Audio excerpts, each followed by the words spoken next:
Assalamualaikum warahmatullahi wabarakatuh. Salam sejahtera untuk kita semua. Perkenalkan, nama saya Fitri Indriani. Saya adalah mahasiswa semester 3 Program Pascasarjana Universitas Terbuka UPJJJ Serang.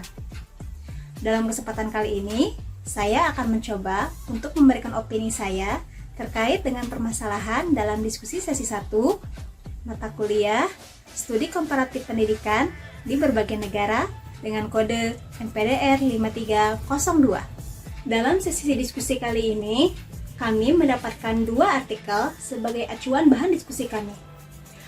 Berdasarkan kedua artikel yang analisis, kita dapat melihat bahwa pendidikan di Indonesia menghadapi berbagai masalah yang mendalam, yang sangat mempengaruhi kualitas dan aksesibilitas pendidikan bagi masyarakat. Pertama, rendahnya kualitas pendidikan menjadi perhatian utama. Hal ini terlihat dari posisi Indonesia yang menduduki peringkat rendah dalam survei internasional seperti PISA. Hal ini juga dikuatkan oleh laporan UNESCO yang menyebutkan bahwa Indonesia menempati peringkat ke-64 dari 120 negara dalam hal kualitas pendidikan. Hal ini menandakan bahwa dalam kurun waktu 10-15 tahun terakhir, kualitas pendidikan di Indonesia tidak mengalami kemajuan yang signifikan, sehingga siswa tidak mendapatkan pengalaman belajar yang optimal.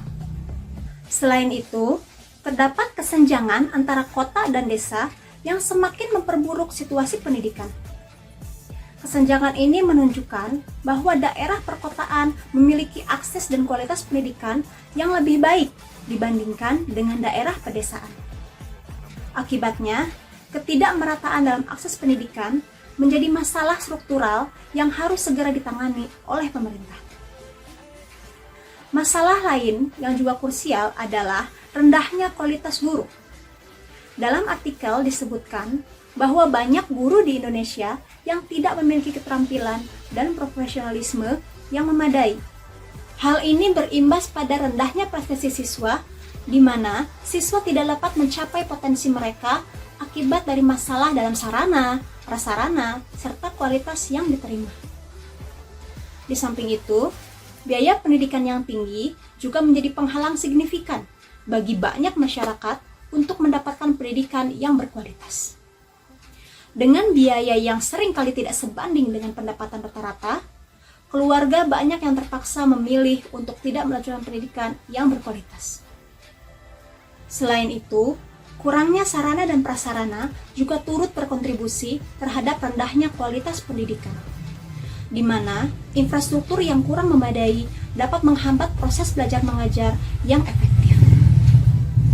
Mengacu pada permasalahan umum tersebut, saya, selaku salah satu tenaga pendidik di SDN Cikumbuan 3, Kecamatan Mandalawangi, Kabupaten Pandeglang, tidak menapik permasalahan tersebut. Sebagai sekolah yang berlokasi di daerah pegunungan dan cukup jauh dari pusat pemerintahan, saya menyaksikan langsung berbagai tantangan yang dihadapi dalam dunia pendidikan, terutama terkait dengan sarana dan prasarana yang kurang memadai. Salah satu masalah yang paling mendesak adalah terbatasnya akses terhadap jaringan internet. Di era digital ini, konektivitas internet menjadi sangat penting dalam menunjang proses belajar mengajar. Tanpa adanya jaringan yang memadai, siswa dan guru kerap mengalami kesulitan dalam mengakses sumber belajar yang beragam. Hal ini tentunya menghambat perkembangan keterampilan mereka yang seharusnya dapat dibangun melalui teknologi informasi. Selain itu, jarak sekolah lanjutan juga menjadi kendala yang signifikan bagi para lulusan SDN Cikumbuan 3. Sekolah lanjutan atau SMP negeri terdekat berlokasi cukup jauh dari lingkungan kami, sehingga banyak siswa yang merasa enggan untuk melanjutkan pendidikan ke tingkat yang lebih tinggi. Kondisi ini membuat mereka memilih alternatif lain, seperti masuk ke pondok pesantren yang dirasa lebih dekat dan mudah diakses. Dengan melihat permasalahan yang ada, sangat penting bagi semua pihak, terutama pemerintah dan pengampu kebijakan, untuk memberikan perhatian lebih terhadap pengembangan sarana dan prasarana di daerah kami. Investasi dalam infrastruktur seperti peningkatan akses internet dan penyediaan transportasi yang lebih baik menuju SMP dapat menjadi langkah awal untuk menciptakan lingkungan belajar yang lebih baik. Hal ini tidak hanya akan meningkatkan jumlah siswa yang melanjutkan pendidikan, tetapi juga akan memperbaiki kualitas pendidikan secara keseluruhan. Isi artikel mengenai tantangan dalam pendidikan di Indonesia sangat terkait dengan materi modul 1 dari BMP Studi Komparatif Pendidikan Dasar di berbagai negara. Menurut Pearson, ada 4 fungsi penting yang mutlak dibutuhkan bagi semua sistem sosial, meliputi adaptasi, pencapaian tujuan atau goal attachment, integrasi, dan latensi. Jika kita kaitkan antara artikel dengan pendapat Pearson dalam konteks isu-isu sosial politik dan budaya dalam pendidikan, dapat dijelaskan sebagai berikut. Pertama, adaptasi.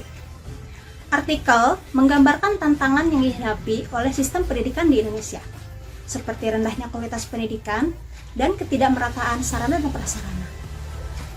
Untuk dapat beradaptasi, sistem pendidikan harus mampu menanggulangi situasi ini. Misalnya, dengan meningkatkan kapasitas sarana pendidikan di daerah pedesaan dan memperbaiki kualitas mengajar. Adaptasi terhadap kebutuhan masyarakat dan lingkungan menjadi penting agar pendidikan tetap relevan dan memberikan manfaat yang maksimal. Yang kedua adalah pencapaian tujuan atau goal attachment. Artikel menekankan pentingnya meningkatkan kualitas pendidikan sebagai upaya untuk mencapai pendidikan yang berkualitas sejalan dengan tujuan pembangunan berkelanjutan atau SDGs. Pencapaian tujuan ini menjadi fokus semua pihak yang terlibat, termasuk pemerintah, lembaga pendidikan, dan masyarakat. Dengan mendefinisikan tujuan pendidikan yang jelas dan berfokus pada pengembangan sumber daya manusia, Indonesia dapat bergerak menuju pencapaian tujuan tersebut. Yang ketiga, integrasi. Dalam artikel, ditampilkan masalah distribusi guru yang tidak merata dan dispersitas antara daerah perkotaan dengan pedesaan. Integrasi dalam konteks ini berarti sistem pendidikan harus mampu mengelola ini dengan baik, memastikan bahwa semua anak, baik di daerah pedesaan ataupun di perkotaan, memiliki akses yang setara terhadap pendidikan yang berkualitas. Yang terakhir adalah latensi. Fungsi ini berkaitan dengan pemeliharaan dan motivasi pola-pola kultural dalam pendidikan. Artikel menunjukkan bahwa pendidikan harus mampu menjaga nilai-nilai budaya dan karakter bangsa, seperti yang termaktub dalam pembukaan Undang-Undang Dasar 1945. Latensi dalam konteks pendidikan di Indonesia berarti memberikan motivasi kepada siswa untuk belajar dalam lingkungan yang memperkuat identitas budaya dan nilai-nilai positif. Hal ini diperlukan untuk menjaga keberlangsungan nilai-nilai sosial dalam kemasyarakatan dan melestarikannya dalam pendidikan. Secara keseluruhan, kita dapat menyimpulkan bahwa masalah-masalah ini saling berkaitan dan menjadi tantangan yang besar yang harus dihadapi oleh semua pemangku kebijakan dalam upaya meningkatkan kualitas pendidikan di Indonesia.